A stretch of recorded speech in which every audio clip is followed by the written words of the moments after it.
So there's a dude on YouTube called Infenzio who does a bunch of low poly modeling in Blender, and his technique of mapping colors to faces are quite unique in that he'll have a palette from somewhere like low spec or whatever of colors and gradients, and rather than mapping faces in the traditional way with UV mapping, what he'll do is he'll shrink down the faces and then color those individual faces.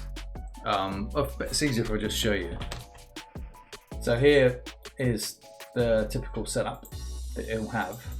So here we have a cube, and with traditional UV mapping, what typically happens is, just like the net of a paper model, if you'd ever done that in school, where you make a cube from this kind of shape. If you imagine this square was a big piece of paper, and you're cutting these shapes out of that piece of paper, this is then how textures are applied to models in most 3D software and games and stuff. And Infenzio's technique is quite unique, I think, and pretty efficient. So what he'll do is he'll take all the faces, scale them to 0, like so. Right, then individual faces you can color by moving these basically 0 width, 0 height UV islands around. And what that does, that means every individual face on the model, like a 1x1 Rubik's Cube here, I can color in all the faces. And if I model this out, whoops, you can see you can get some quite interesting techniques. Now this is really good for speed modeling, for doing low poly stuff. It's quite good for games and whatever else. If you want to quickly make concepts for stuff. However, you might want to add special effects or overlays or whatever else, or you might want to do you might want to add ambient occlusion or something. So if I just model something, let's just do, I'll turn it into a mushroom. So we've got our mushroom. And now if we go to the UV editing, let's just make this a nice color. So let's go 0. Let's make this red.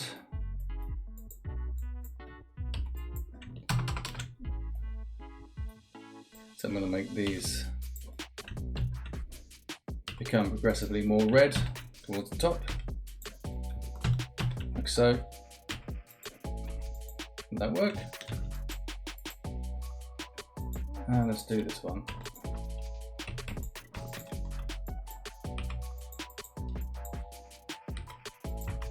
Alright, so we've got our mushroom, just two down underneath, so they're sort of grey gills, I guess.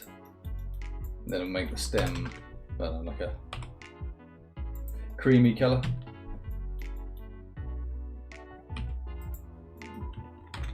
Let's add one more loop there.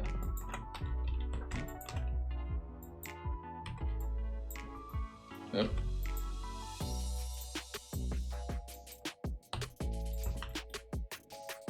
So there you go, that's our mushroom. So if we want to actually use this in a game and we want to add some shadows and stuff. So under here, UV maps, I'm going to add a new UV map, call it Bake, and call this one, I don't know, Pixels or something, like so. Can you see that under there? Yes, you can. Okay. And what I'm going to do is insert a add new texture, image texture. That should do. What I want to do is bake my colors and everything onto this new texture. First of all though, what I'm going to do is select this new UV map, go to UV editing, and so don't be alarmed, it will initially, when you create a new UV map, use the same coordinates and everything from your old UV map, but fear not, if you edit this one, it won't affect the other one. So I'll just make sure you can see it as well when I'm doing it. And I'll just make sure we're using, well, it doesn't really matter what we're using. So let's just do face, let's do UV project from view.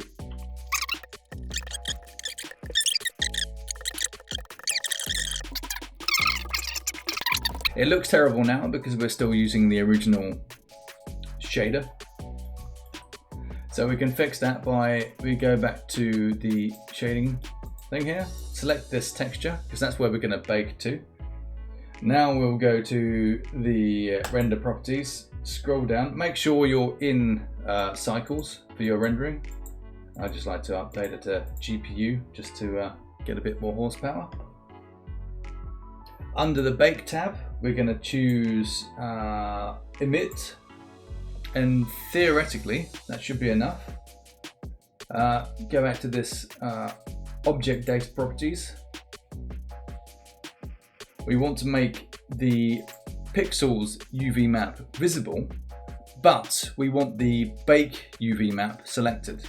And what that will mean is it will use the pixels UV map to render it. So like here, we'll get these nice colors per face, but the actual bake will go onto the texture here, this new blank texture, and that will be using that new UV map we just made to then do the faces. So I've just hit bake now. Whoops. Here, bake. What? I've accidentally selected the light. Make sure you're just selecting a mesh when you do this, to hit bake. Right.